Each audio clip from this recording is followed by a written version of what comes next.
recording.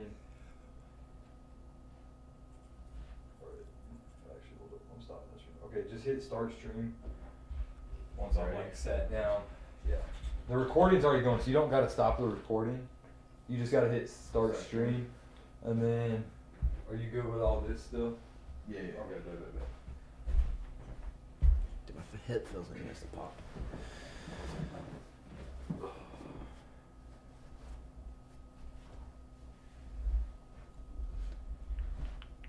Alright, you can start it whenever you're ready. Alright, in 3, 2, 1.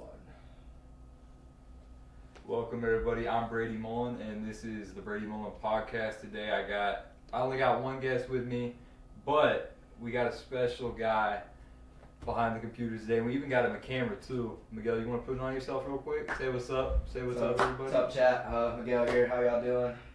Glad to be here. Where are you from? I'm from San Diego, California. Yeah, so we're super excited to have Miguel with us today. We got Hayden, obviously hasn't missed an episode yet. 3 for 3. But sadly, no Lou today. So Lou had it's prior a little business. upsetting. Yeah, It's a little upsetting. he had prior business to it. Yeah, so, like we're not gonna blame it on him, but we just miss him. That's all. we miss our boy Lou. Like it's simple. It is what it is. But thankfully, we got Miguel in the cut today. Hayden's back with us, so appreciative for you guys. I appreciate that. Hayden, today the show's kind of about you. It is. I mean, we're gonna talk a little bit about Miguel, but the show really is about you today. And I guess I kind of want to start with, I see you got your camera with you. I do. So It's I want right to know here. about that. Can you tell me, like, what it is and how you got into it? I want to know how you got into it. Okay, well, the camera itself, it's a Canon EOS 4000D. It's a pretty good, I would say, starter camera. I mean, I don't know the frames it shoots at, but it's a pretty good camera for a starter. I mean, that's what I've been rocking so far, and it hasn't knocked me down yet. I got it at a pawn shop down in Birmingham for, I think, low 400s, so it wasn't a bad price for it at all. Really? I did not know that's where you got it. Yeah, I got it at a pawn shop. How long ago was that? I think I got it about this summer, so 7-8 months ago, somewhere in there. But when I first got it, 2 months, I really didn't take any photos, but one session, which was like 10 photos, unedited. But the next thing I got in the bag is my handy dandy 18 to 15 millimeter lens, again Canon. It also came with the bag itself. At the pawn shop. The pawn shop also gave me a macro lens. They gave me 2 macro lens, 2 batteries. The macro lens, I really haven't figured out what I want to do with it yet because it's hard to set up and hard to really get to know what you're doing with it. Now, these next 2 lenses are special to me because I recently bought them. Would you say 2 months ago when we went to Colombia? Yeah, it was actually early February, and funnily enough, everybody in the room went on the trip. Oh, Ain't yeah. that right, We Miguel? were Ain't all that there, right? yeah. We were all there. So, Did we made Good it? times. Did we made it like a little date? When dude, it was a good time. It was a good time. But when we went up to Colombia, I got hooked up with. I was gonna buy this camera or this lens. It is a 75 to 300 millimeter lens. It's good for longer shots. And my buddy Diego, he had one of these lenses and he was letting me borrow it, and I really fell in love with it. So I was like, I gotta get me my own. And I saw it. I bought it. And the night before we were going up to Colombia, I also saw this 28 to 105 millimeter lens. And I was like, okay, maybe that might be a good lens in the toolbox as well with my 58 millimeter, because I feel like with this lens right here, or the 18 millimeter to 55, with this lens right here, I can't capture as much. Besides, I would say this one's more of portraits and more still shots, and what I've been getting into is sports photography and all that fun stuff. But with this lens, I haggled him down a little bit to I think $70, $75, somewhere in there. Is that a pretty good price for what you're getting, you think? I think It might be a little expensive, but to me, it felt like a pretty decent price. I felt like Like it was worth it to you. yeah, it was worth it. I've definitely got the money's worth of it at least, being paid like through the school for photography, which is pretty clutch. Definitely made my money back on both lenses, and I feel like I'm putting out pretty good photos for them. And I have one SD card that I think is 128 gigabytes and one SD card that's 34 gigabytes. And with me transitioning to the way I take photos, going into more of the raw aspect instead of like the JPEG photos, having that more storage with the 128 gigabyte is definitely a bonus. Mm-hmm. Yeah. So I want to know for you, Hayden, where has your passion for photography came from? Like, did you always know, like even when you were younger, that you wanted to get into this, or is this just kind of like a more recent thing you figured out? Well, when I was younger, so about 2018, so 8 years ago, so I'd be 12. Little funny haha moment at Hayden. Was a little bit of a weird kid, and I took photos of my animals. So I had a cat and I had a few dogs, and like because we had a dog named Sadie, I think, and I could just put her in the grass and she would sit still. And she was like a long hair dog, so a real pretty dog as a puppy. Was an ugly big dog though, but as a puppy she was pretty cute. So I would sit her up and I would just take photos on like my little Android about the size of my hand, and I thought it was pretty fun. And I would do like the Instagram filters, and that's what I would consider editing. And I thought I was like cooking up back in the day. And then, I stopped doing that because I felt like, that's kind of embarrassing to look at now. Looking back at it, now being 20. So I would say that's where it started. And it didn't really kick back up until I signed up for fall classes, and I needed a fine arts credit. And I was like, photography, that's probably going to be the easiest one. I wasn't really thinking about getting my foot into photography. I just thought about what's going to be the easiest class. And Dr. Pruitt sent the class an email saying, it's pretty good if you get your own mirrored camera. So I went to the pawn shop and bought it, and it's been butter from there. So you mentioned like when you said you were 12 that like, okay, that's kind of how you got into it. But when you were going into college, did you have any idea like, oh, like I might get back into this someday? Or was it just like kind of sporadic, like it just happened? I would say it ended up being sporadic because like getting into college, I wanted to be a teacher. I didn't think about photography. It was on the foreground of my mind. I guess I barely was thinking about it, if at all. And then only came up because of class. Yeah. So that's like really the main reason, like it was class. Looking for something easy to do, and then you're like, well, I could do it.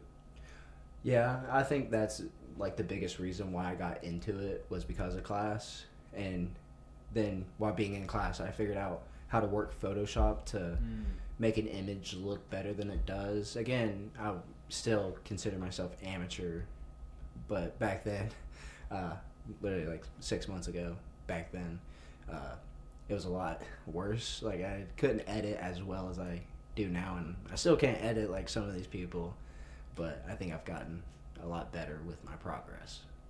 Yeah, you were showing me earlier. I mean, your work has just grown and grown and grown because you're doing so many events, so many sports, and I think a lot of people don't realize, even myself, that photography isn't just taking the picture, it's the editing too. So can you speak on that a little bit? Yeah, one thing that a lot of people will have the misconception of is they'll hire a photographer and they'll take the photos and they'll be like, okay, when can I get these photos? And then they're upset about the like timeline of it because they're like, well, it's already in the camera. Can't you just download it and send it? Well, when you take the photo on the camera, whether it being JPEG or RAW, the image isn't going to come out the way you want it to. So with post-op on it, you take it into Photoshop and you pretty much just work the magic on it because a lot of the issue, like when you take raw photos, is exposure. Like the photo will come out a lot wider than it looks like on the camera. So like you take the photo, you think it looks good on the camera, you save it, and then you get to the computer and you're like, man, this photo kind of stinks. But like it's still like it's a clean action shot, but it's really, really white or really washed. So you're kind of upset. So with like the post-production of the photo, dude, I'm telling you right now, if I edit 20 photos, it'll take me maybe half an hour, if more, if less, depending on what I do to the photo. So it really depends what you want with it and how experienced someone is. Because, I mean, you kind of touched on it a little bit. Early on, like you said, 6 months ago, you started this, and your experience was so limited with Photoshop and trying, like, you were probably sitting there for like 20 minutes maybe on a photo, I just assume. Like, just trying to break it down, like, what can I do to this? Trying to scroll through your list of options, and it was taking a minute. And then tonight, me and you, like, you showed me. Mm-hmm. You showed me, oh, okay, let me just pick this random picture, and then, like, you broke it down, and great edit. I told you, it's literally one of my favorite ones you've made. It's fire. So I wish we would have added that to we the should have screen. added that to the thing. But bro, it's dope. It's dope for real. Yeah, within the 6 month span of me growing my like skills, I've definitely like I wouldn't say got the photography eye, but I'm able to see what in a photo I need. Mm-hmm. So, like 6 months ago when I was opening a photo, I'd be like, oh, I really don't know what to do. So then I would go into options, and then I would just click a random thing and be like, oh, that doesn't look good. Then click another thing. Oh, that looks kind of better. And then continue that way. So a lot of practice went into it. For example, Lou, I asked Lou for some of the photos that Yabi's mom would take of us. And I was like, just let me edit them and I'll send them to you. If you like them, you can post them. If you don't, so be it. I did some weird edits for him. But, I mean, the practice in it really helped. And that's what's gotten me to have that sense of, oh, well, this photo's overexposed. It's washed a little bit. I know how to fix that with post-op. Mm-hmm. Yeah. So, I'll ask you this question. If you don't really have an answer to it, that's okay. It's just something I was kind of thinking about. But do you have, like, an inspiration? Such as, have you seen other photographers and you're like, oh, I really like what they do, like I'm gonna kind of copy their style, or not copy, but like everybody in a way, like you're copying, right? Because you want to be good at what you're doing. So have you had that where you're like, oh, I like their work a lot? See, with photography, it's really special because not one photographer is the same as another. So you have your own style technically. Yeah. I'll be going through Instagram on my photography Instagram page, and the reels on there, and it's just people that are so much better than I am, and I'm seeing them like take photos like the cleats and the softball, and they're doing like subtle photography of like a sporting event, and dude, like genuinely I'm baffled by how well they can make a photo look. And I wouldn't say I'm inspired by anything besides trying to make a photo look good and trying to boost my brand a little bit. Mm-hmm. But to add on to what you're saying, if you're gonna say like, what's my favorite thing to take photos of? Yeah, it would be people. People is it's a art in itself. Sports is an art in itself as well. So like you can have just dress up, like you and your girlfriend go out and take photos with a photographer. That's a different type of photography than sports photography. Mm-hmm. But with like just a human being in the shot, it shows a lot of emotion, and like if you can get the right picture at the right time, you can get a lot of emotion. Yeah. So like yesterday, I was taking photos for the volleyball game, and one of the players, Billy, he was just super ecstatic, and he was pointing at the ground saying, that's in. And I think I got a pretty good photo. I haven't received my SD card back, so I haven't really been able to see the photo I got. Yeah. But I think it's a pretty good photo, and you can just see his expression, just the energetic. It's raw. It's real. It's raw emotion. And then with like the couple photography, if you can get, it's weird to say, if you can get like the love in their eyes while you're taking the photo, it'll just make it 10 times better. That's real. Well, we got some pictures up here. So I think Miguel's gonna cut to the first picture, and I just kind of want you to. So yeah, we got the first picture right here. Could you break this picture down? Because this was kind of like early on in your photography career, right? Yeah, that Can you is. break this one down for me? That is my technically second photography session. The first one being with my girlfriend Natalie, and thankfully, Shout out Natalie. Yeah, she let me take photos over, and you know that got me into this. And then I had the camera. Culver-Stockton Media Day comes, and I'm trying to make some money. So I charge a little bit to take photos, and again, I'm titling myself amateur photographer, and I'm not charging $200 for these photos. Yeah. I think I charged like $20 for as many photos as people wanted, and that's a steal if I've ever heard a steal. But with that photo, I'm talking that photo in the whole media day is my favorite one because it's 3 players sitting on the stairs, and like you can see the bright blue sky. And like those are your boys too. Those are the boys. Those are the linebackers. Yeah. And I didn't have Photoshop at the time because I'm yet to take the class. So I download Lightroom on the phone. It's free if you want to use Lightroom. And then I just start messing with it. And this is where I get into the editing part of like my journey, I would say. And then I'm just messing with exposure, keep moving slides back and forth. And then I get to that final result that you see, which I think the photo came out pretty nice. It did. For it to be my second session, quote unquote, of taking photos. It's an awesome picture for real. Yeah. I think one, or if not all, of those people in the photo used it on their Instagram. So did they? Yeah, Okay. dude. As like a photographer, if like an athlete uses your photo on a post, it's like a little morale boost. Like you can get It's like like a little, building that confidence. yeah, you're like, okay, well maybe I am pretty good at this if they're gonna use it on their Instagram. Like, it's a little hype train going about yourself. Yeah, I believe it. You want to tell me about what do we got for the second picture? I'm interested. What do we got? Oh, basketball. Dude, I feel so bad for men's basketball and a little bit of women's basketball and the first ever men's volleyball I ever took because I was shooting in JPEG. And nothing wrong with shooting in JPEG. It's just you can't get the quality that you want out of it. So with that photo, it's not a good photo. And I mean, it looks like a decent photo, but in my opinion, You're saying for your standard, like of what you want. My standard now, that photo, like I wouldn't post it.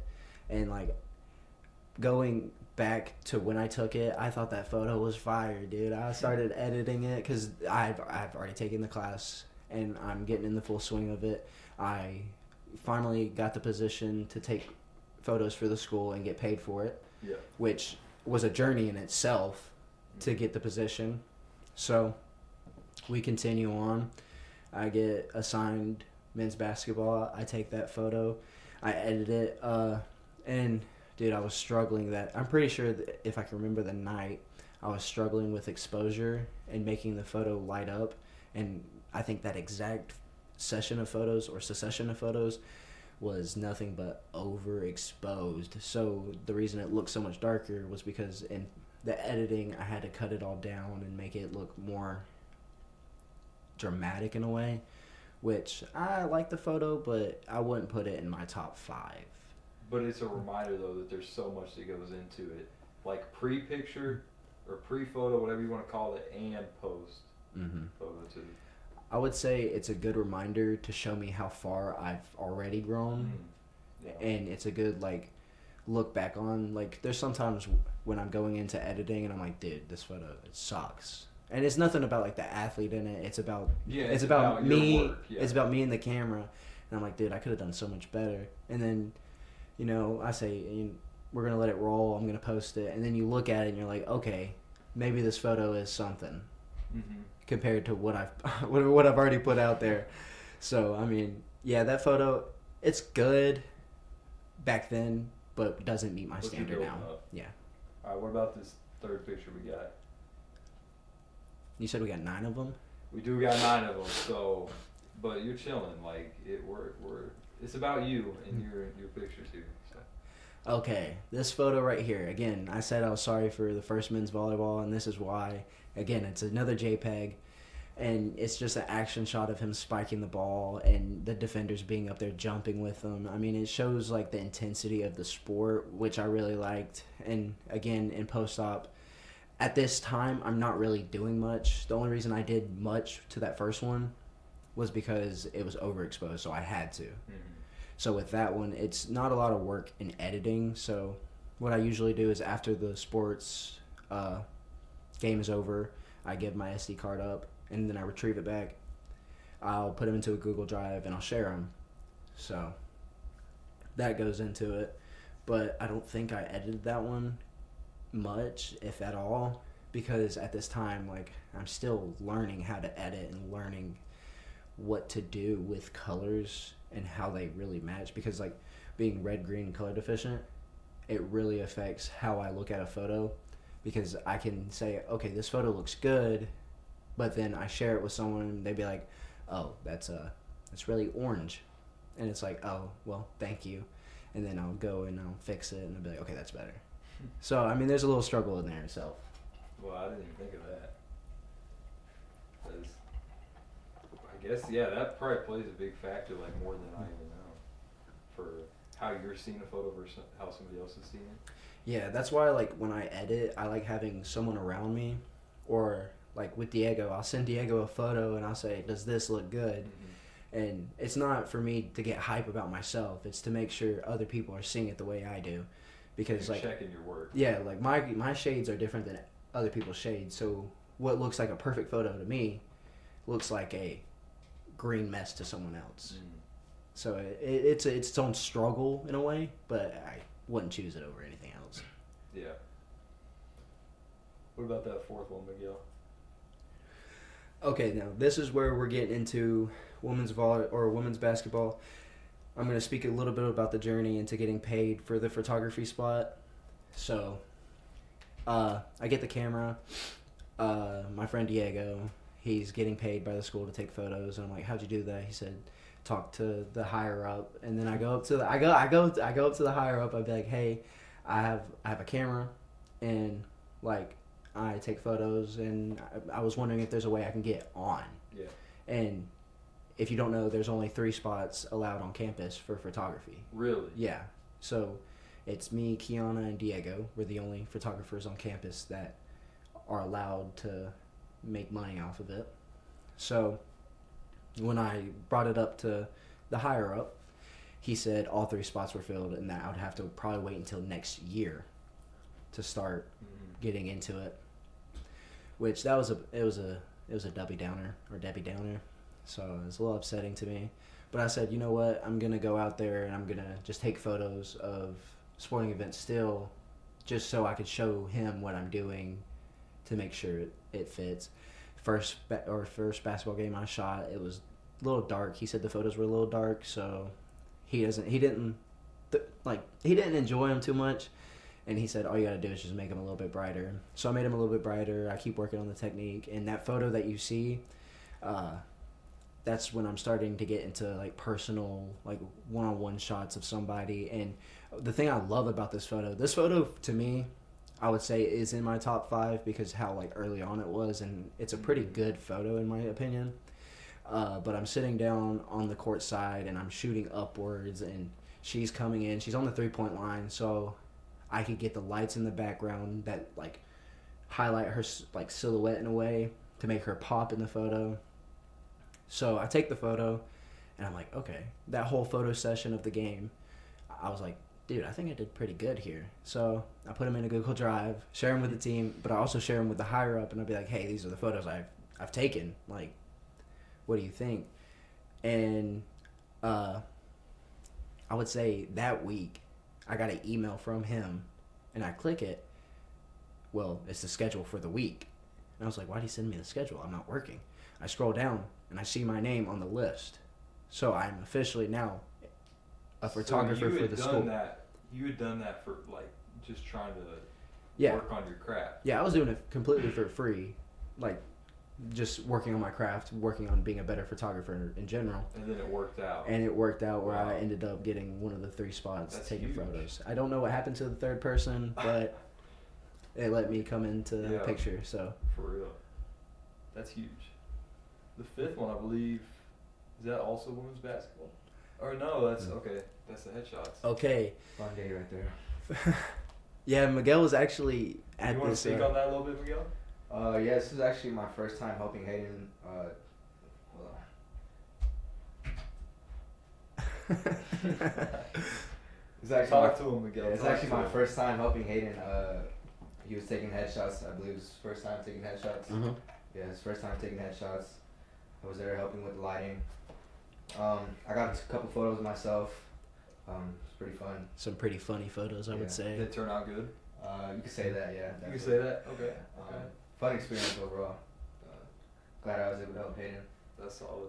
A funny thing about that though, one of my EDU teachers saw the photos of Miguel and Mhm. Jace, and they were like, "Oh my gosh, we have to do the Yeah. cringy JC Penney photos." Oh, yeah, you showed me that. Yeah, so Bro, you got to. You so actually have to. I think I'm gonna be Got another doing session. another session with the education department. Yep. Bro, can I get in on that?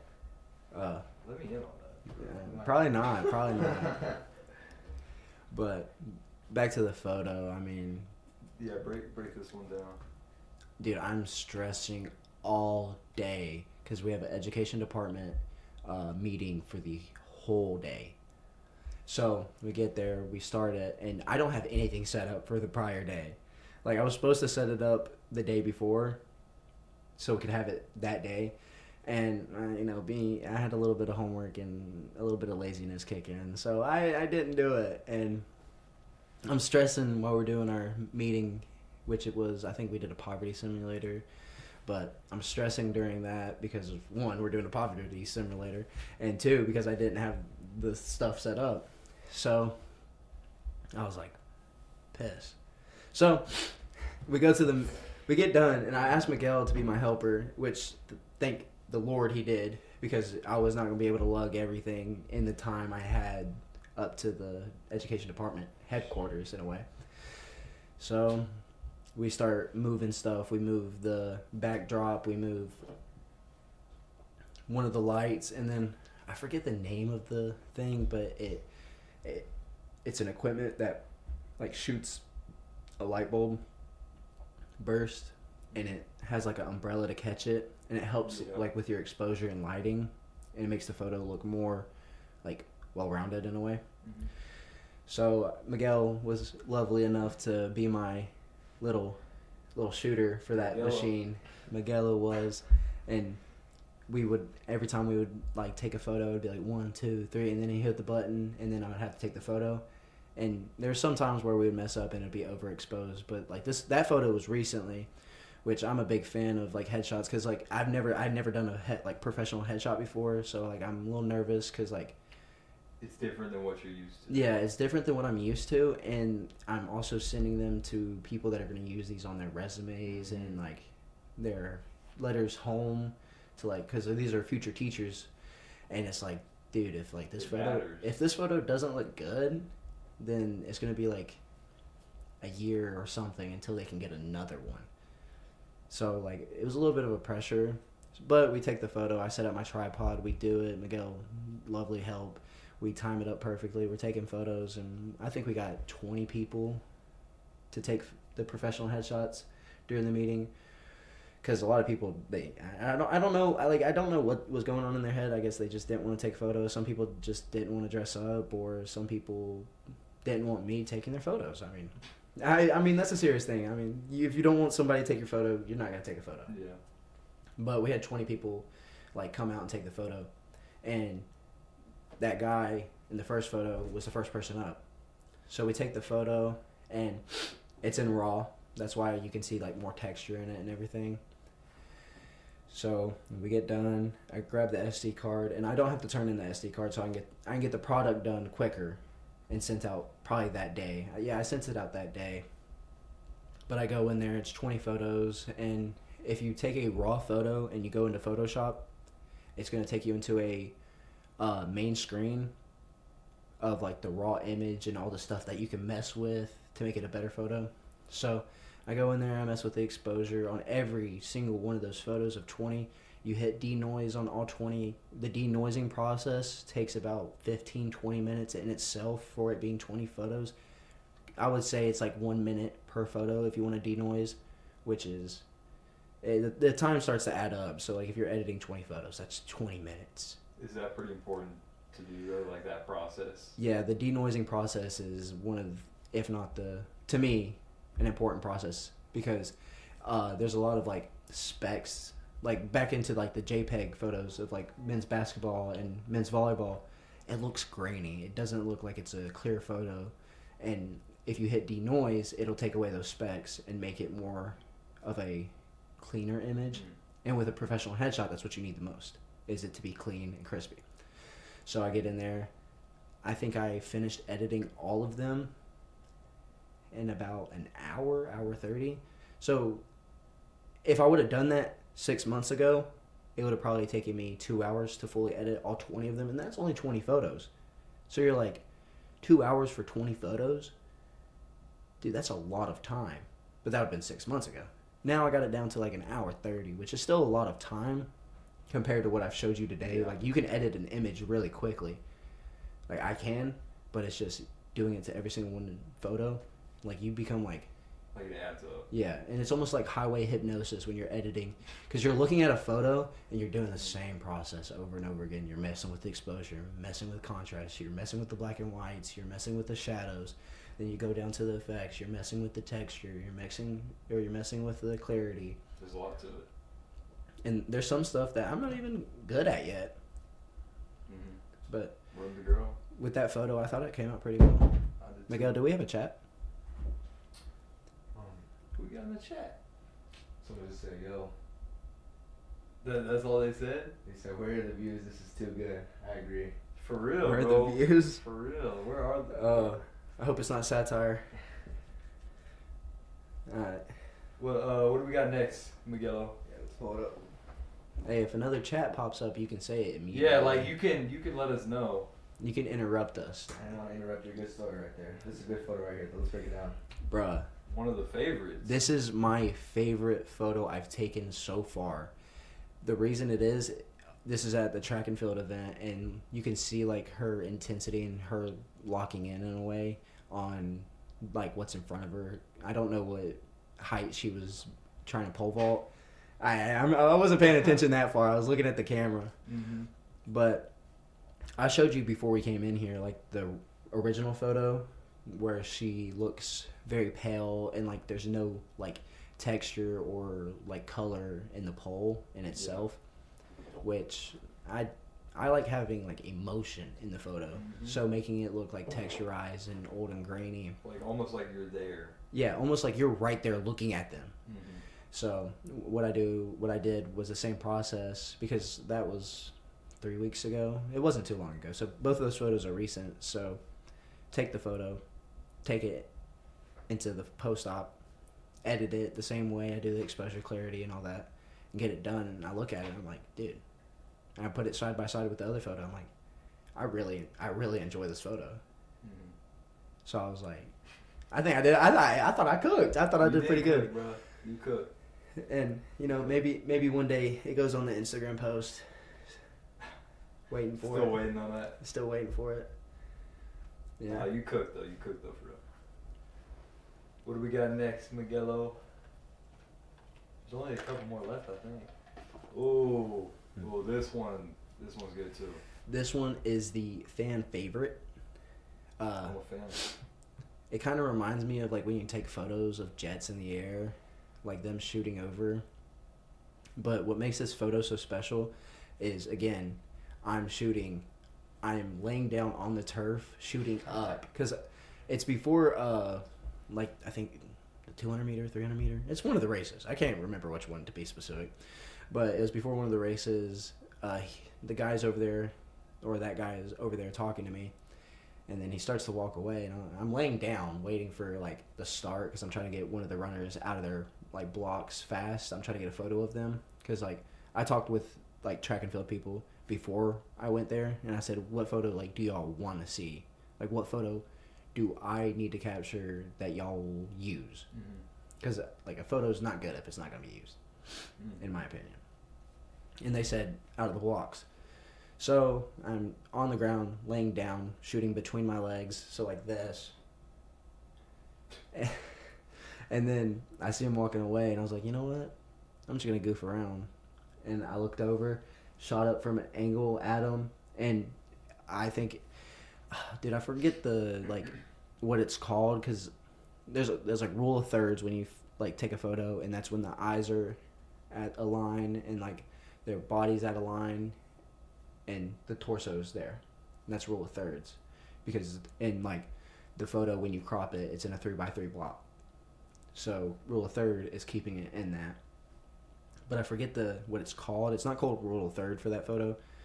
But with that photo, him being in that like left side towards the bottom and that bright blue sky showing, it was pretty cool. The editing process to that was I had to make a background of just the sky, and I had to edit the sky to make it look more bright and like the dude to be more like contrasted itself. So that photo, it took a minute. Like, I'm not gonna lie, that one probably took the longest out of all the photos that track and field day. Yeah, because like I saw the potential in it, but it took forever to get it the way I wanted it to. But I think the photo turned out pretty nice. Dude, it turned out amazing. Yeah, no, you did really good on that one. What do we got? Which one's next? Oh, this one's good. Dude, banger in itself. This is, I would say, top 10. It's shot in raw. The clarity's there. You could see the emotion in the like player's face because they had just won the first round of playoffs against Moval, I think. Yep. And they're about to put their name or Culver-Stockton's name right on the like poster to say they beat Moval and they're going on to the next round. So like they're all screaming, and Avery. That's raw emotion, bro. Yeah, Avery holding that thing or holding like little sticker above her head, and she's hyped, she's screaming, and just being able to capture that photo in itself, really like, dude, it was like you could almost feel it through the photo. And then taking it into post-op, it's just texture, clarities. It's the same nonsense I'm talking about with the other photos, but it's to make sure that it looks emotional. Mm-hmm. But I get that. Like, that's huge, making it feel like you're there and you can feel the emotion of the picture through just looking at the picture. That's huge. Do we have more? We got pictures? one more. We got one more? Okay. Okay, this photo I really enjoy because it's called a Pleasantville effect. It's where like, or it's not a Pleasantville effect in total, but it's almost a Pleasantville effect because you're making one person or one thing in an image stand out with the other ones, where like the other, like the foreground is black and white, but the main image has its color. So with this photo, you can't see it at the bottom, but like you can see her tattoo. I think it says keep your eyes forward, and like the tattoo in itself is like, it looks like texturized, it looks good. And like her pink hair, getting it to pop. And the pink hair itself was a challenge because like when you mess with exposure, you mess with black and whites, you're trying to make the hair, because with her hair being black and the other side being pink, it was hard to get the hair to look somewhat normal in a way, because if you turn the blacks all the way down, the pink's going to be still really bright, but the blacks are going to be really low. So taking that into consideration while you're editing it's a struggle in itself. But that photo, I really enjoyed that photo because like I like the black and white effect because it like it makes it look old, and it also distracts the person from the background in a way. So like the main focus is literally her. So like in photography, you want what you're taking a photo of to be the main focus, and sometimes you'll have background nonsense. So with that effect, having her all full colored but the background be black and white, it causes almost like your brain to forget about the background. Dude, I don't know why I keep burping. Excuse me. You're good. But like it makes your brain forget about the background, and you're only hyper focused on the image, and you're looking at all the details about her. One thing I will say, I think women's lacrosse is my favorite sport to photographize or take photos for, because like, one, there's a lot of things you can take photos of, whether that be attacking or defending or midfield. Like, you can take a lot of photos there. The photo I don't like taking photos for sports team wise has to be volleyball. Volleyball is one of the hardest. Hard to capture. Yes, because like, I don't know anything about volleyball. I don't know where that ball's going. I'll see it set up. Like, I can get the person setting the ball, but after that, like, especially with men's volleyball, because they'll set middle and they'll spike it immediately. They'll set far side, back side. Like, dude, I don't know where this ball's going. So like, having to figure out where the ball's going is just a struggle in itself. But what I figured out is if I'm shooting or I'm taking photos, I used to have one eye closed so I can hyper focus through the lens. But I found out that shooting with both eyes open allows you to see, one, what's going on here, but you can see with your peripheral vision what's happening on this side. Yeah. So I can see, let's say the other team's serving, I can see the serve, and then I know what player it's going to based off of, like, it looks farther away, so it's going to be backside, or it looks closer, so it's going to be here, or it looks kind of middle, looks kind of far, it might be middle.